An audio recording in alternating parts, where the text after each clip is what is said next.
everyone, it's Laura, and today I'm here to talk to you about Only When It's Us.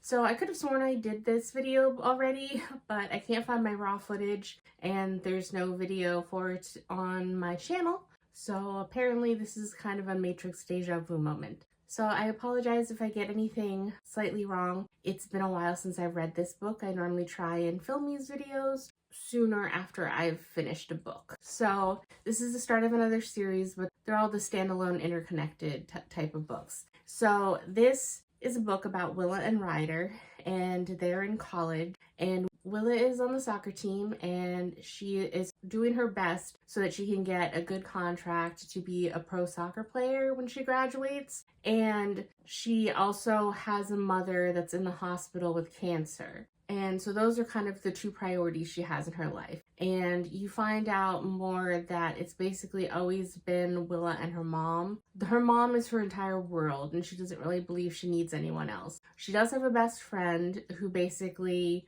strong-armed her way into Willa's life and heart. And that is where Willa basically draws the line and says, like, no more people. My mom's been everything that I ever needed. She's all I need. I don't need anyone else. And she is a very hot-headed person. She's quick to anger. She's petty. She is very acerbic.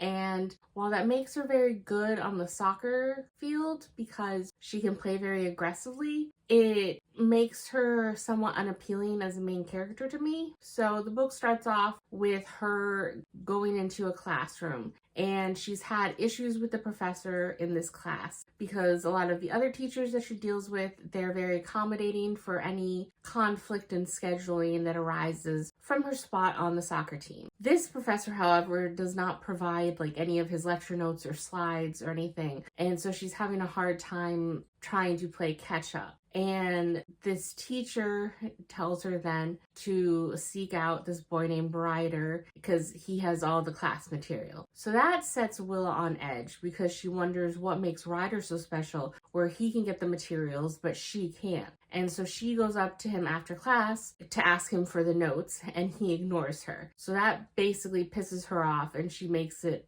kind of a mission to be a thorn in his side. And then we switch to Ryder's perspective. He's noticing the glares that she's giving him and notices kind of her anger and sees the frustration, but doesn't really understand the root of it, because when you're in his mindset, you find out he's deaf and that the jerk professor is actually his brother-in-law, because they're in a cafe having a meal with his sister, who is the professor's wife. And it turns out that Ryder, he wasn't born deaf. He became deaf after, I think it was an accident. I don't remember if it was an illness or an accident. I'm pretty sure it was an accident. And after he lost his hearing, he kind of isolated himself somewhat. He didn't go out of his way for social interactions or to expand his circle. He was happy with the few friends that he had and with his family, and that was kind of it. Well, this professor, his brother-in-law, kind of got it in his mind that he needs to expand his circle, and that in his mind, anyone worth knowing would take that extra step and notice that he was deaf on their own and accommodate him somehow. I don't understand the professor's reasoning in this, because it might not be easy to tell in a certain situation. I mean, because Ryder wasn't wearing hearing aids or anything, and there was no outward appearance of anything. He seemed to be following along with the lecture, and it's not readily apparent to anyone, or especially Willa, that the professor was wearing a microphone so that like his speech was getting dictated on Ryder's computer, and that he had the slides so he could follow along, that there were extra accommodations. And so you just see a guy he's wearing a hat, he walks away when you try and say something to him. It seems to me completely reasonable that you would just feel snubbed. I mean, it's one thing if she kept running after him at first and that you realize that he's not understanding what you're saying, and I don't know. It's just why set Ryder up to fail, especially because the professor's had interactions with Willa, so he knows that she has kind of more of a short fuse and a hot temper. So it's not like if she was someone who was very patient and caring or thoughtful, you might expect it to have taken it. I don't understand the mindset. And so Ryder gets really upset because he's like, why did you do that? She must think I'm the biggest jerk alive, and how does this help anyone? Which is the right question. And so they do end up kind of rectifying the mistake, but only after there's another confrontation, because while Ryder is in the cafe finding out that Willa doesn't know that he's deaf, who walks in but Willa? She comes up to the table, she sees Ryder sitting with their professor, no one explains anything, she blows her top and storms out. So she has even more of a bad experience about Ryder, and it just, they do eventually reconcile.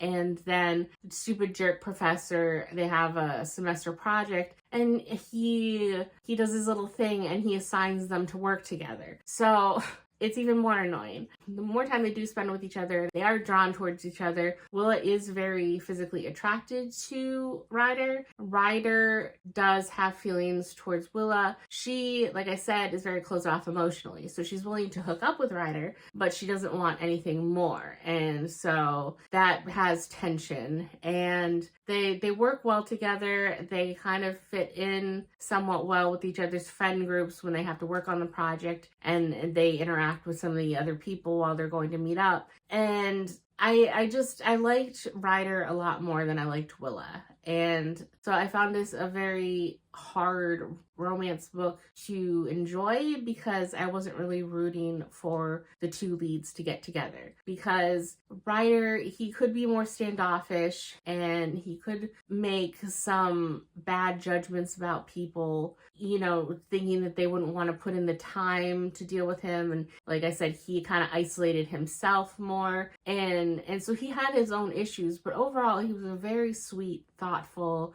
guy. And while he does have some things in common with Willa, and I didn't want to root for them. And every chance that he took to kind of reach out to Willa, so much of the time she just kind of rebuked him and came back viciously. And maybe I'm too harsh on her, I don't know, but it just, even their future goals, like I said, Willa really wanted to be in a pro sports team, and then Ryder, his family, they currently live in California, but they had moved there from, I believe it was Washington, and so his ultimate goal was to go back to the mountains. He's a big outdoors person.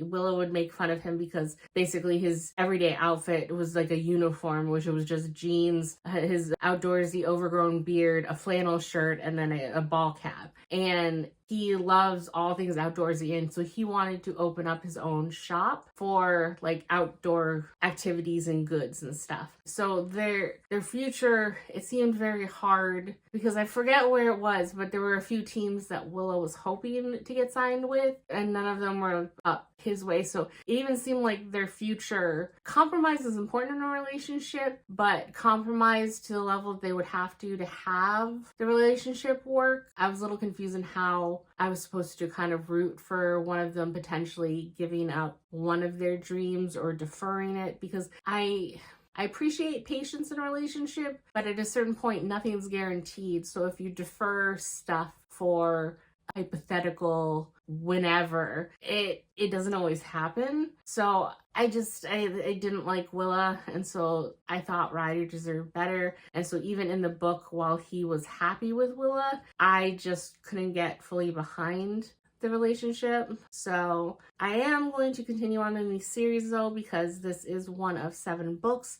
because, like I said, Ryder's sister is married to the professor, but he also has, I believe it's 6 brothers. And so there are 7 books in the Bergman Brothers series. And so I am curious because I have learned, if anything, in these types of books that the people in the relationship and the narrators, they do affect my rating and my enjoyment. So the fact that I really liked Ryder, but I just didn't like Willa, and we were kind of mostly in Willa's perspective. This is a book that you do have chapters from Willa's perspective and some from Ryder's, but it felt like Willa dominated most of my perspective from this book, and since I didn't enjoy her, I didn't enjoy this book as much. So overall, I gave this a 3.75, and I think that's about it.